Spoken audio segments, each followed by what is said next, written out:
Thanks again. As Brian's introduction said, LinkedIn is absolutely massive, and so it really is important that we know how to use our profiles successfully, both being proactive, but also what I'm going to cover is how you can be found. Whilst you're being proactive, other users are already searching for you, but may not be able to find you on LinkedIn, or there may be somebody else who does the same work who's just top of the list in search results. So what I'm going to talk to you about is how we can use our profiles to go ahead and stand out on LinkedIn. Now, when I say stand out, I don't mean in a bad way by putting a garish photo, a professional header that says free legal advice, anything like that. We want to keep it professional to your job, and we want to keep it within the Stone King branding, so maintaining a brand throughout all of our profiles, whoever we are on LinkedIn.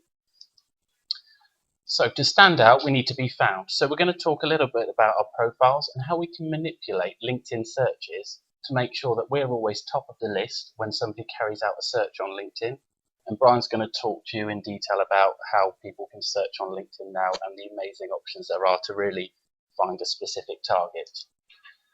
When we're found, we need to be better. We need to be better than the person above us in the search results. We need to be better than the person below us. So we want them to click on our profile, which in turn can get us more traffic to the firm page on LinkedIn, more traffic to our website, the Stone King website, and more connections, which ultimately will lead to more work. Are you all set up on LinkedIn already? You are, brilliant. If you're not, I've got a guide, or if you want to have a look at the guide, I've got one I can send to you, and it's a PDF, and I'll send that to the others who haven't made it today. But all the changes we're going to be making are in our profile. So all you need to do is go to your profile, click on Edit Profile, and you will then be taken to the Edit Profile screen. And basically, I'll show you on the big screen, that anything that's blue with a pencil icon, don't worry about it, the camera icon, all the way down, you can click on to make changes to your profile. So what I'm going to talk about in the profile, it's quite a lot to cover, and there's many sections of your profile. So I'm going to focus on the main parts of your profile to get right, and I can always give you some more help with any other sections if you need it in the future. The first part is the professional headline. And this is almost like your online business card. Wherever your name appears on LinkedIn, if somebody hovers their mouse over your name, this will show. And what it shows is your photo, your name, what you do, and a few details like your current employers and your location. The first part is the photo. We have to get the photo on there. People are more likely to click on you if you have a photo. But we want to make it recent, within the last 2 years certainly, and also keep it professional. Like I said before, no garish pictures of you out at a rave or a nightclub, just a nice professional picture. And I'm sure if you contact Charlotte in marketing, she'll be able to send you a copy of your picture that they've used for the internet, which is nice, clean, and professional. Probably the most important part to get right on your profile is the professional headline. Now, this is the job description, basically, what you do. As Brian pointed out, most people will have something along the lines of solicitor or partner. That's fine. It says what your role is, but it doesn't say what you can do. And what we need to do when we're in a list of search results is grab the attention of the visitor to say, this is what we can do for you. So there's a couple of things we need to look at here. Now you'll see mine, it's got lines breaking it down. That's just one method, or you can use a descriptive method. But either way, we want to think about what our potential clients are searching for when they go on LinkedIn, and use those keywords to put in our professional headline. So mine's slightly different to yours. I'm in more of an operational role, but what you'll want to get into your professional headline certainly is that you cover charity law and the certain areas of charity law that you specialise in, so people can instantly see when they hover over your name that you do the area of work they need. So they're more likely to click on you and view your profile. The other part, which is equally important, is when people search outside of LinkedIn. I'm sure you've all searched on Google. I do it every day. And when you search on Google, it uses a URL, and you might be able to just see it around here. but there is a URL which is a unique reference link that LinkedIn gives you when you join. By default, it's just a bunch of numbers that mean absolutely nothing to you. And what you can do is when you're in the edit profile mode, there's a little blue edit icon just below the URL, and you can click on that and you can create your own. It always has the uk.linkedin.com/in/, and then you can choose. Now there's two kind of approaches here. Some people, and I've done it, is I've used my name. So if I meet someone, I can say, look me up on LinkedIn, just Google Andrew James Murphy in LinkedIn. And what happens there is I'm top out of 29,000 results just by changing my URL. So if they search for Andrew James Murphy in LinkedIn, I'm before anyone else. And that alone, when a client's looking for you, it just seems impressive, it seems cool. Another option, and I think Brian's actually adopted this approach, which is really, really sensible, is again to use keywords that describe what you do. So you'll have some people say charity law, charity solicitor. So when people are Googling for a charity solicitor, the LinkedIn profiles automatically in Google search engines appear quite high at the top, or certainly on the first page. So it's worth thinking about whether you're more likely to be found by your name or by what you do. Don't worry though, I know it's a bit of a panic what other people can see about you on Google, but you can actually choose what they're allowed to see. Some people are going to be wary about having their photo out there in the World Wide Web. I would say it's important to leave your photo on there, certainly what you do, your current job and your contact details. So it'll be a little snippet, just like that almost business card that we saw earlier, so people can see all the information they need in one, and then they can click on it to go and view your full profile. Going to look at the summary next. Now, in LinkedIn, when you're in edit mode, you've got the background just below your profile, but you can swap that around with summary depending on which one's going to be more important to you to have first. Most people will have their background and job experience next, because people looking on LinkedIn are normally wanting to see what you do for a living. But the summary, I actually think, is a really important part of your profile. It gives you 2,000 characters to type, probably even more than that now, so you can type exactly what you want. Now I would think of it as an introduction to who you are, a bit like at a networking event. So don't repeat things that are already in your LinkedIn profile.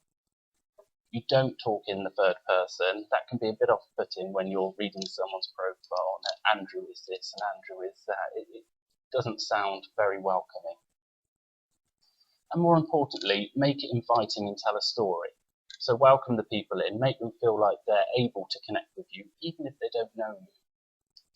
And that brings me on to adding your contact details to the summary. By default, on your headline, where you've got your name and your photo, there's a little button that says contact information. And that tends to be quite hidden, and you don't always often notice it at first. So the summary is quite bold on your profile. So I would always add your contact information there, your work email and the reception's phone number, so people can ring up and make inquiries.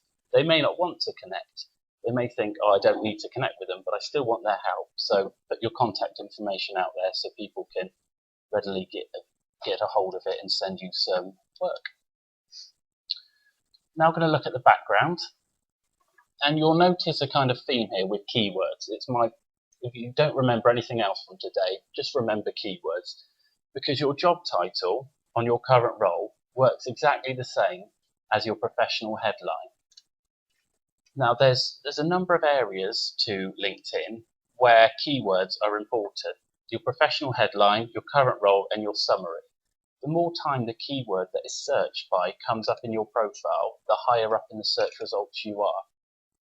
Now you'll find some people that will just copy and paste the word 1,000 times, so they're always at the top, but obviously that will lose its impact and it's not professional and no one's going to come to you for work. But you want to make sure you put it in there a few times. Put the keywords of what you can do in your professional headline and your background and experience and your summary, and you're usually going to come certainly on the first page. And how many times do you scroll past the first page? Very rarely.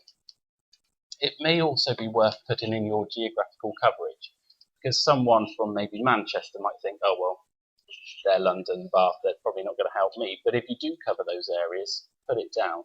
It reassures people that you're big, we're a big firm, and that we're going to be well respected in our industry.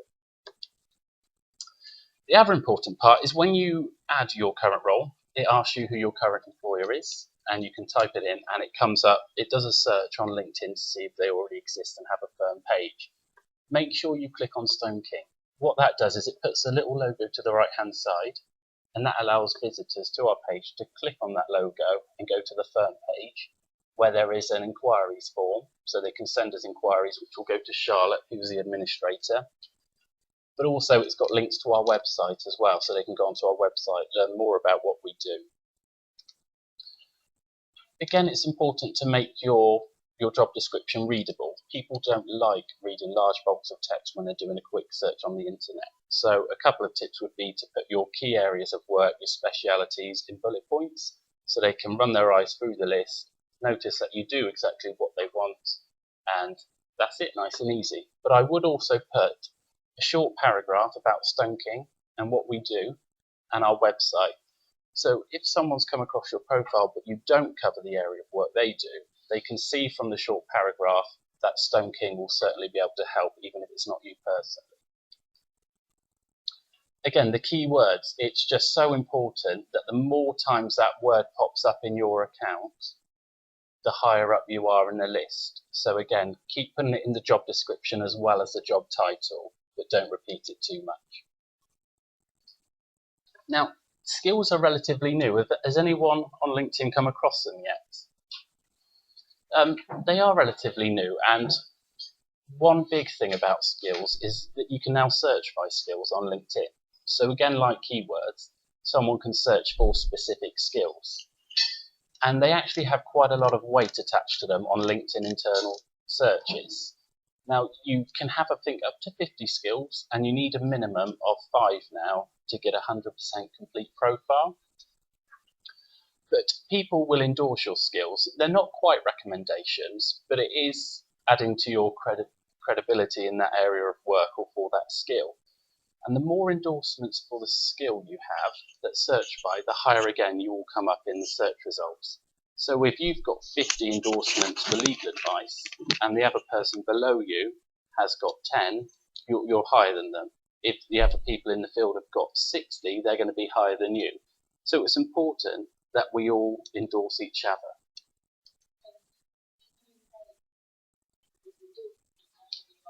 No, you can't invite them to endorse you. You can with recommendations, which Brian will go through later on.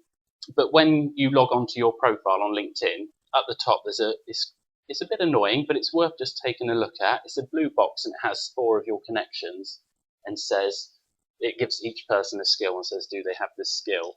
Click endorse. So it's worth, it takes you 30 seconds, and if you know they've got that skill, click endorse. They're more likely to endorse you when you pop up if you've done it to them. So it's definitely worth just taking 1 minute to look at that box before you click on the cross and get rid of it.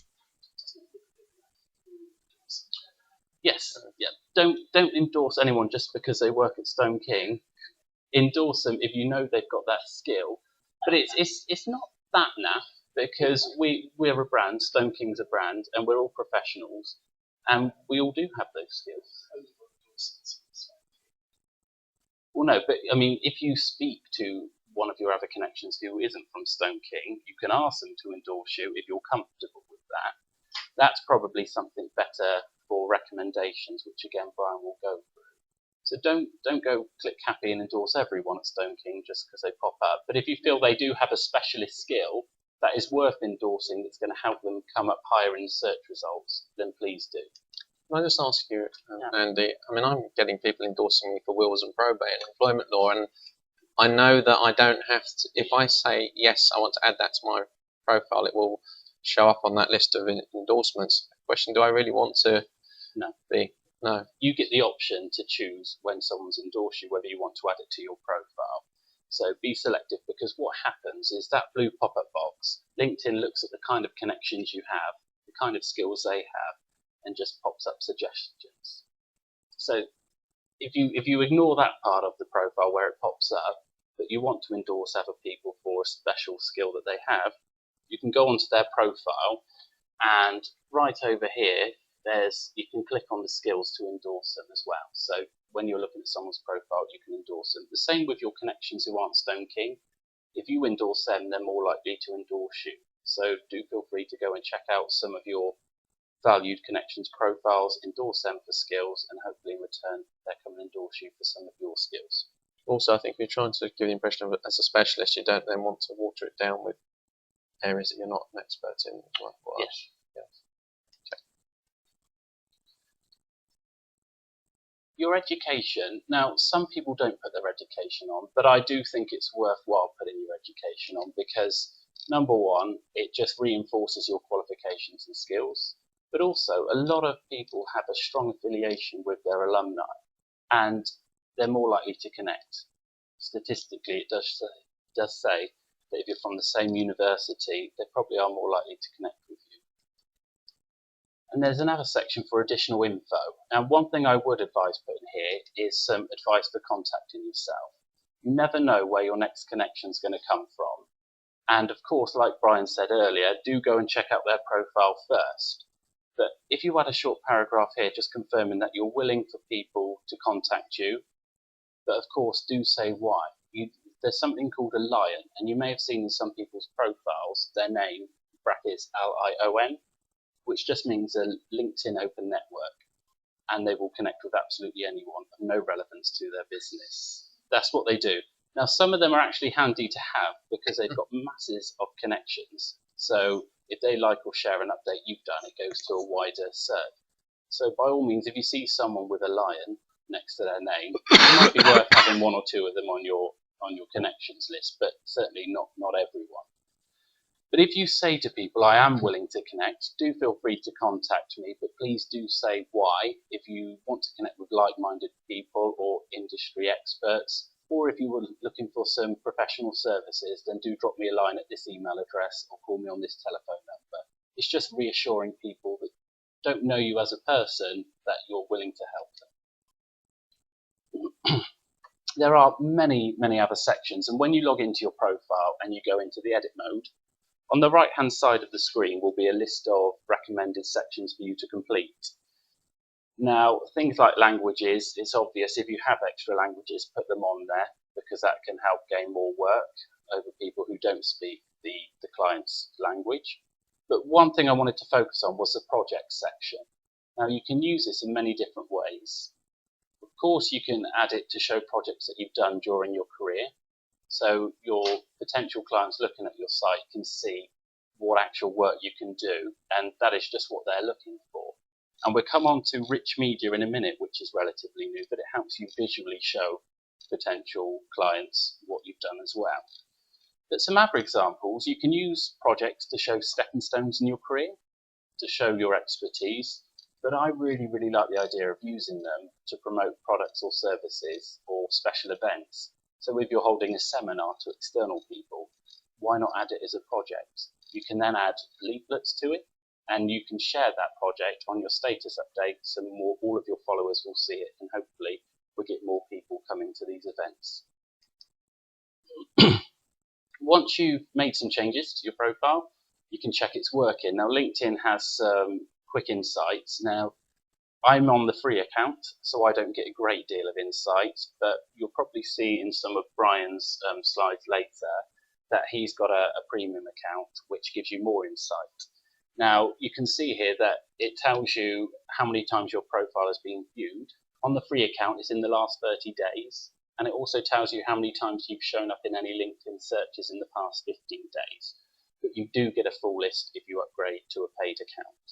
But it's just a nice way to check that everything is working. Yes, you can always see who's looking at you. You can actually change the settings. So the user who's looking at profiles can either say that they want their full details shown or 1 in 10 people. So if I looked at your profile, let's say 1 out of 10 people at Stone King, and it will find 10 Stone King people and say one of these have looked at your profile, or you can have it anonymous. No. If it's premium? If it's premium, you get a full list of who's looked at you. If it's a free account, you get the last 5 people that's looked at you. It doesn't generally, no, as far as I'm aware. No. Because it's quite a lot of money a month. It's about $15 plus. Well, I doubt if VAT is applicable, but it's that. So if you multiply that across, however many fingers, it's a huge amount of money. So I don't think. Yeah, I don't. I mean, I wasn't going to mention about packages, but frankly, anyone who uses LinkedIn a lot normally will say don't bother paying the money because there's minimal extra functionality. That's one example who's been looking at your profile. The other is you get a few extra fields when doing advanced searches, so you might be able to add, senior people and other fields like that, which I think if you had a big project where you were trying to do a database exercise and you wanted to mine LinkedIn for useful people, probably go to the marketing department saying we need to use LinkedIn Premium to find these extra fields to find them, and they could help with that, or use their account. I don't know if they've got a premium account, but if they haven't, they probably should have that. One of the other benefits you do get is a certain amount of what they call in messages. As a free account, you can only message someone you're connected to through LinkedIn. It's like their own email service. If you've got a premium account, you get, I think, 10 a month, I think it is, that you can send messages to. Which is why I've said to put on your contact information, so people don't need to use the in-message. If they haven't got a premium account, they can just email you directly. It's much quicker. You get the notification at your desk as you're working without having to log in, and you can reply straight from there. But one of the coolest new features in LinkedIn is rich media. And what it allows you to do is add photos, videos, presentations, and documents. And you can add it to your summary, you can add it to your job description and background, or you can add it to projects and even more. You'll probably know John Brownrigg's got an ebook out, and when that came out, he added it as a publication, and you could actually add a link to the website which showed a thumbnail of the book, so it was nice and visual, and then took you to the website so people could download it and buy it.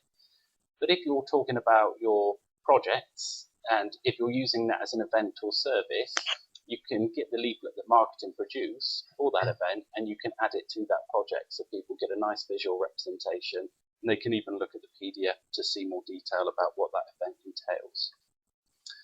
You can add SlideShare. If you've got a SlideShare account where you keep your presentations online, you can add a SlideShare. You can add a Prezi, which is this style of presentation, but you can add document files as well. So it's really, really quite useful. And when you add a website, all you need to do is click in the website address. So if you go to the website, you can copy and paste it in your search bar and then paste it here.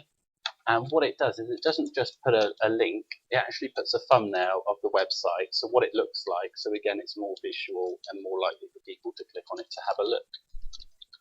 If you want to add a document, you just click on the upload file button to the right of where you're typing the website.